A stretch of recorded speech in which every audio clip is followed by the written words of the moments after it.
Assalamualaikum warahmatullahi wabarakatuh. Anak-anakku kelas 8 SMA Negeri 1 Banyumas yang berbahagia dimanapun Anda berada.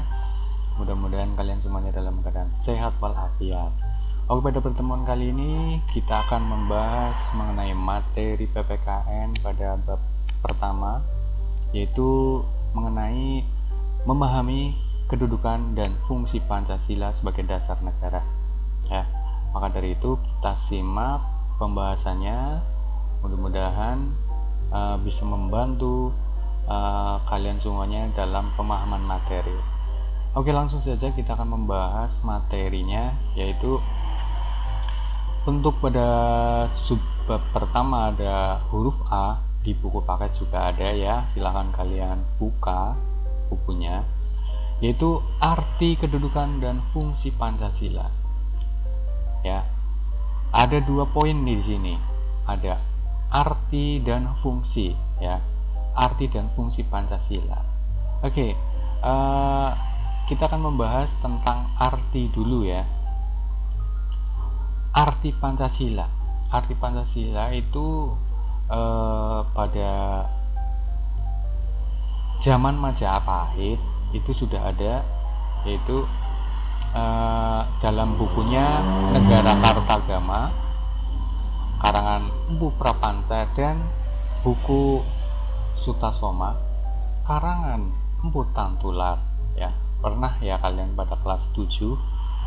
Coba diingat-ingat lagi ya, itu istilah Pancasila itu sudah ada zaman dulu yang mengandung arti ya, mengandung arti yaitu dilarang melakukan kekerasan, dilarang mencuri, dilarang berjiwa dengki, dilarang berbohong, dan dilarang mabuk-mabukan atau minuman keras ya.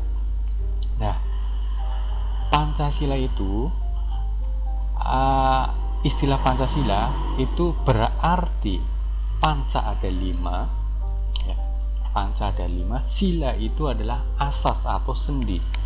Maka dari itu Pancasila itu disebut dengan 5 sendi. Sendi apa? Sendi kehidupan, dalam menjalankan kehidupan. Seperti itu. Ya, jadi artinya adalah 5 asas sendi kehidupan ya. Selanjutnya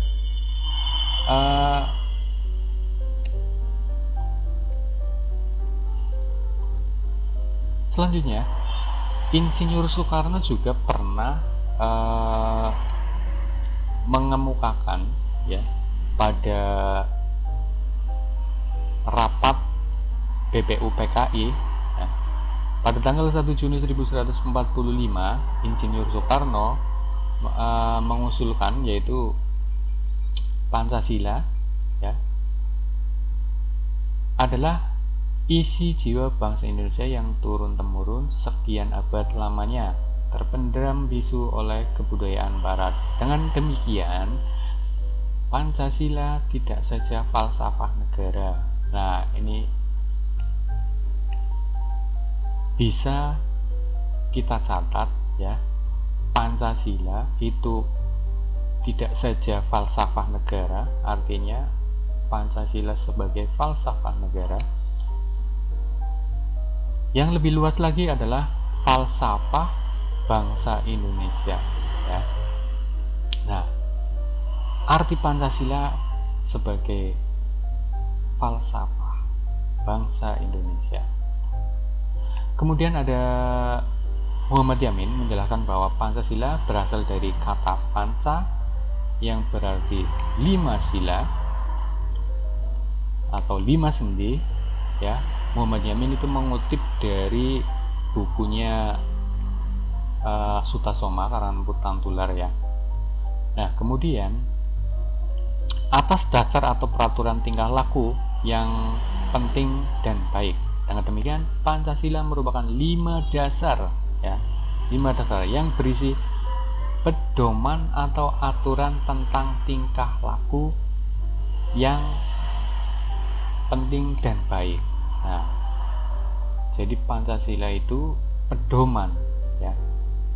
Pancasila itu artinya pedoman atau tingkah laku ya. Nah, bagi siapa? Bagi masyarakat Indonesia. Makanya sering sekali Pancasila itu dikatakan sebagai pandangan hidup, ya, karena memang selaras dengan apa yang namanya sendi kehidupan, ya. Jadi kita itu berpegangan kepada Pancasila, ya, selain sebagai dasar negara. Nah, kemudian selanjutnya Pancasila sejak tanggal 18 Agustus 1945 ditetapkan sebagai dasar negara. Nah, itu poin lagi, ya. Jadi secara hukum, ya, secara hukum Pancasila itu ditetapkan sebagai dasar negara. Nah, ya, ini clear. Tadi kan ada 2 poin penting, ya. Arti Pancasila dan kedudukan, ya kan. Coba kita flashback lagi. Nah, arti kedudukan Pancasila dan fungsi, ya. Kita sampai kepada arti, ya, tadi. Nah, kemudian ini sudah clear. Jadi kedudukan Pancasila itu sebagai dasar negara tercantum dalam pembukaan Undang-Undang Dasar 1945 pada alinea keempat, ya.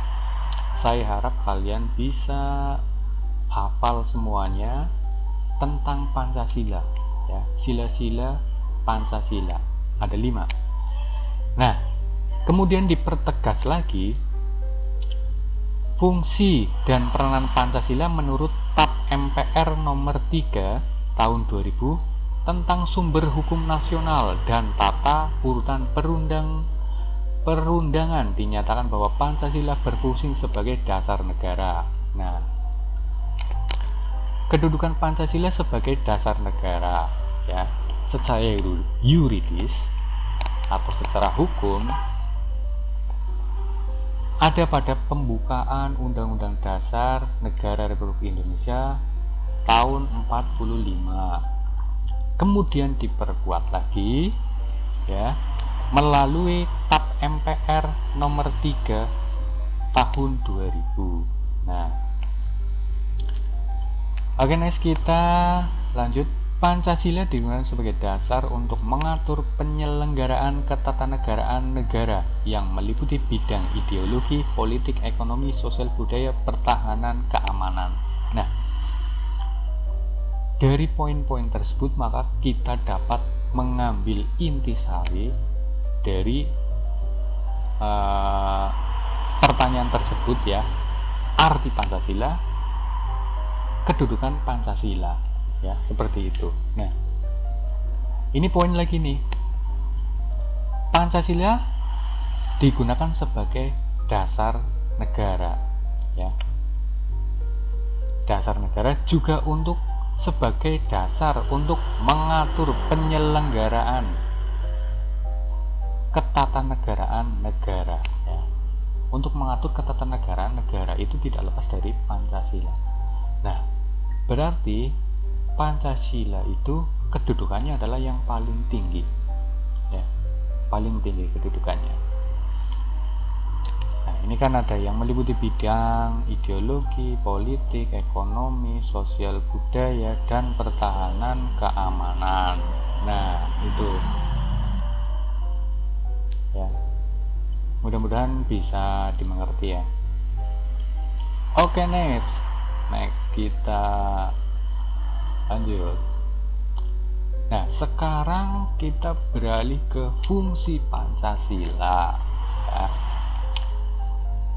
Yang pertama, Pancasila itu berfungsi sebagai jiwa bangsa Indonesia, ya. Pancasila sebagai atau berfungsi sebagai jiwa bangsa Indonesia. Kenapa sebagai jiwa bangsa Indonesia? Ya, karena kita tahu bahwa Pancasila itu mengandung 5 5 asas sendi kehidupan, ya. Tidak sembarangan itu menyusun Pancasila. Nah, Pancasila sebagai jiwa bangsa berfungsi agar Indonesia tetap hidup dalam jiwa Pancasila, ya. Setiap bangsa dan negara tentu memiliki jiwa, ya, jiwa, soul, ya. Dalam hal ini Pancasila menjadi jiwa bangsa Indonesia. Pancasila sendiri telah ada sejak bangsa Indonesia lahir, yaitu sejak proklamasi kemerdekaan. Kemudian fungsi yang kedua adalah Pancasila sebagai kepribadian bangsa Indonesia, ya. Pancasila sebagai kepribadian bangsa Indonesia memiliki fungsi yaitu sebagai hal yang memberikan corak khas bangsa Indonesia dan menjadi pembeda yang membedakan bangsa kita dengan bangsa lain. Gak ada negara lain yang mempunyai Pancasila, gak ada, ya. Kemudian Pancasila sebagai sumber dari segala sumber hukum, ya. Nah, ini penting nih, ya. Pancasila sebagai sumber dari segala sumber hukum. Tadi sebelumnya sudah kita temukan buktinya bahwa Pancasila itu selain sebagai dasar negara juga sebagai alat penyelenggaraan negara, ya. Maka dari itu semua peraturan perundang-undangan, aturan yang ada di negara kita, kedudukan yang paling tinggi adalah Pancasila. Oke, Pancasila sebagai sumber hukum berfungsi sebagai sumber hukum yang mengatur segala hukum yang berlaku di Indonesia. Nah, ini poin penting, ya. Mengatur segala sumber hukum yang berlaku di Indonesia. Semua hukum harus tunduk dan bersumber pada Pancasila. Jadi kedudukan Pancasila sudah jelas, clear. Pancasila kedudukannya yang paling tinggi, ya. Setiap hukum tidak boleh bertentangan dengan Pancasila. Setiap sila Pancasila merupakan nilai dasar, sedangkan hukum adalah nilai instrumental atau penjabaran dari nilai dasar, ya. Oke, next kita. Nah, kemudian Pancasila sebagai perjanjian luhur. Nah, maksudnya perjanjian luhur itu seperti apa? Nah, ini simak. Pancasila sebagai perjanjian luhur telah berfungsi dan disepakati melalui sidang panitia persiapan kemerdekaan Indonesia pada tanggal 8 Agustus 1945, ya.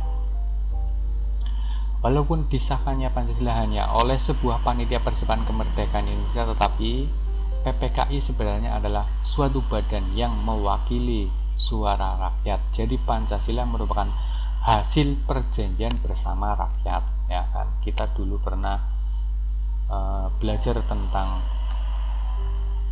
sejarah Pancasila, ya, yang dirumuskan dari founding father kita, ya. Nah, itu kan melalui sidang-sidang yang rumit, ya. Bahkan sempat ada penolakan, ya, sila yang pertama, ya, dulu kemudian diganti, ya kan. Itu adalah bukti bahwa Pancasila adalah perjanjian luhur, ya, atau perjanjian bersama, kesepakatan bersama. Kemudian Pancasila sebagai cita-cita dan tujuan bangsa Indonesia. Pancasila sebagai cita-cita berfungsi yaitu untuk menciptakan masyarakat yang adil dan makmur. Nah, ini juga merupakan fungsi Pancasila, bertujuan untuk menciptakan masyarakat yang adil dan makmur. Nah, ini cita-cita bangsa, ya, seperti itu. Kemudian Pancasila sebagai satu-satunya asas dalam kehidupan berbangsa dan bernegara, ya. Karena sudah clear kalau Pancasila itu kedudukannya adalah di negara kita adalah aturan yang tertinggi, ya, seperti itu. Pancasila sebagai satu-satunya asas adalah sebagai konsekuensi ditetapkannya Pancasila oleh bangsa Indonesia sebagai dasar negara dan juga merupakan perwujudan pelaksanaan Pancasila secara murni dan konsekuen. Kemudian fungsi Pancasila juga sebagai moral pembangunan, ya. Sebagai moral pembangunan. Artinya, Pancasila dijadikan kerangka, acuan, tolak ukur, parameter arah dan tujuan dari pembangunan, ya. Tidak hanya pembangunan saja, tapi juga tingkah laku manusia itu harus bersumber pada Pancasila, ya. Seperti itu, ya. Jadi Pancasila, arti dan kedudukan sudah kalian pelajari. Mudah-mudahan kalian bisa mengingat-ingat atau kalian mencatat poin-poin penting dari pembahasan tersebut, ya. Oke, terima kasih. Kita akan ketemu lagi di pertemuan selanjutnya. Mudah-mudahan pembahasan ini bisa memberikan gambaran tentang bab pertama, yaitu tentang kedudukan dan fungsi Pancasila, ya. Terima kasih, sekian. Wassalamualaikum warahmatullahi wabarakatuh. Jumpa lagi di pertemuan selanjutnya.